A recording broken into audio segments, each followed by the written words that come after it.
Big surprise, and I ain't mad at it at all. I am here to report that there is finally a new trailer out for the upcoming season of Invincible. I believe it's an Amazon Prime exclusive original, and I'm not even gonna lie, fam. One of the major things I have to tell you is that looking at this trailer, you could definitely tell they're like, okay, Invincible, it did very well. There's a lot of fans now. They decided to really up the art and animation quality immensely because season 1 of Invincible, while don't get me wrong, I love it, and there's a reason why I'm even reporting a Western animated series in FORNEVERNEWS, although I'm doing a lot more of that nowadays. Catch me, hey, no, but it's because it was freaking awesome. However, there's definitely, admittedly, some issues in terms of art and animation at times kind of being a little bit lacking in certain areas. It was like, oh, there's episodes of Invincible that don't look the best, so to speak. However, it seems as though with the success of season 1 coming into season 2 with this trailer, it looks so freaking good, and I just cannot wait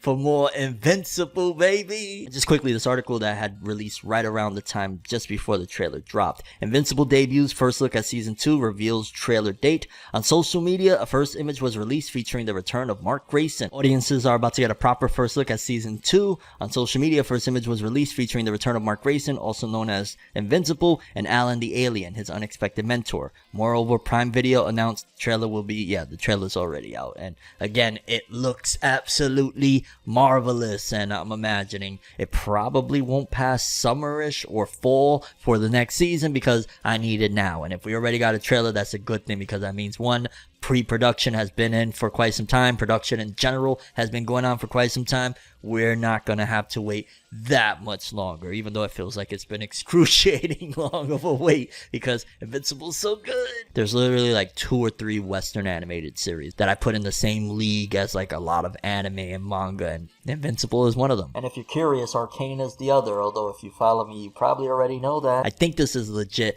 but it says here that Dragon Ball Super's latest volume, Volume 17, apparently sold 25,000 copies in the US in December and ranked number 2 in new volume releases, only behind Jujutsu Kaisen Volume 18 that sold 31,000 copies. So let's dissect this for a minute. For starters, Jujutsu Kaisen is not only a monster over there in Japan, it also is a monster over here in the US, because I know probably y'all like 31,000 copies, like One Piece sells that in 5 minutes of a new volume. That's in Japan, and Japan's culture, it's manga, you know what I'm saying? Like, it's different. It's a part of their culture. It's not like over here, like while anime manga is definitely on the rise and it's more popular than it's ever been, 31,000 copies is a far cry from what manga was selling 10 years ago. Like I remember, and I've told this story before, 2010, 2011, I saw a glimpse at what manga sales looked like at that time, and it was like some Bleach volumes that was doing 500 copies first week. A Bleach volume doing 500 copies, and you fast forward to where we're at right now, that a Dragon Ball Super volume is doing 25k in a month, and Jujutsu Kaisen. And I'm also going to say that I'm going to attribute this to them putting manga in more mainstream, easily accessible places, because when you go to like the book section at Walmart,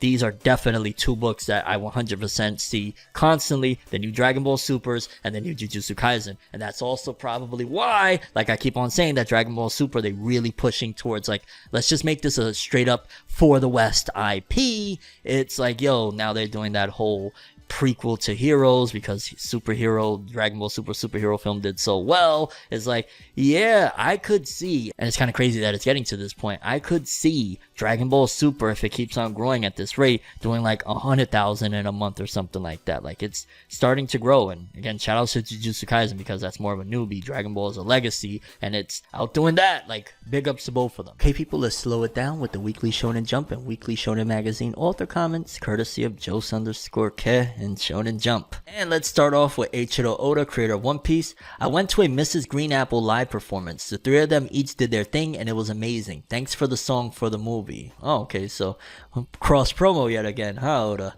Then we got Jujutsu Kaisen's Gege Akutami. Happy New Year. It will be nice to bring the story to a close this year. We reported that in the last one, and yeah, it's still like, god damn, yo, Gege really wants out. Gege's like, get me out of here. Then we got My Hero Academia's Kohei Horikoshi. I want to become a soccer player like Mitoma. Probably not gonna happen, dog. Hey, well, actually, I take that back. You never know what could happen, but dog, you don't go from drawing, well, You never know. So you gotta look at it in different perspectives. Maybe, right? If Horikoshi's real serious about it, decides after My Hero, I'm gonna take some of my money, invest in a trainer, and really go heavy. Maybe. We got Hajime Komodo, author of Martial Magic and Muscles. Isn't it interesting that humans came from fish, so that cute girl also used to be a fish? Interesting. Yo, Hajime Komodo been on some very much so dropping some interesting tidbits in his author comments. Again, isn't it interesting that humans came from fish, so that cute girl also used to be a fish? Okay, Hajime, I see you. Yo, go check out Martial Magic and Muscles. We got Black Clover's Yuki Tabata. Two of my former assistants are teaming up to start a new series called Dorahachi in Monthly Magazine. Whoa, which monthly magazine? Yo, they made sure, like, if it was any other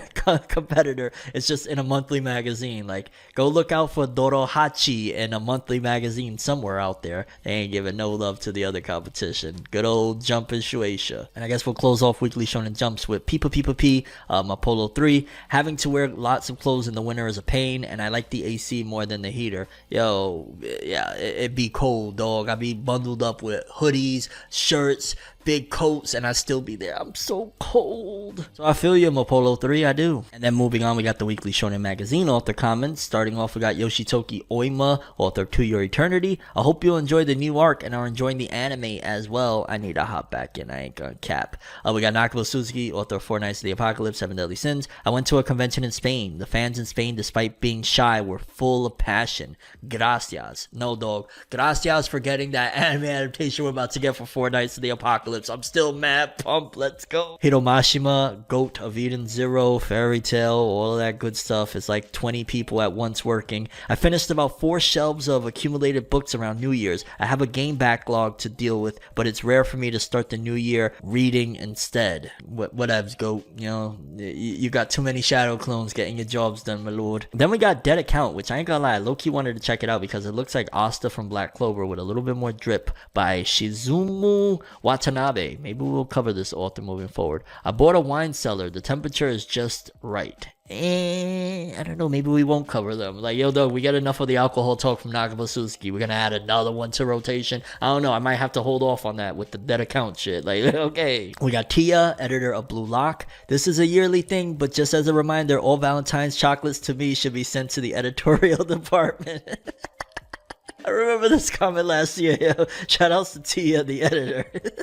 Then we got Kei Urana, author of Gachi Aquata. My staff's been ignoring me in real life or in Pokemon. I'm so salty. It'll be alright. Everything's gonna be alright. And we'll close it off with Negi Haruma, author of Ranger Reject. Greetings, friends in 2023. This comment is from my stock of prepared manuscripts from 2022. Arigato! I have a dream, alone in my room as I sit with the tea. Couldn't possibly think what I often see, and you don't even know how I often blink. Lights be flashing and looking at me, such a odd unique, yet I'm so unique and you're looking at me. If the walls could talk, they would probably read bleak, and I'd probably say, bitch, get the fuck off me.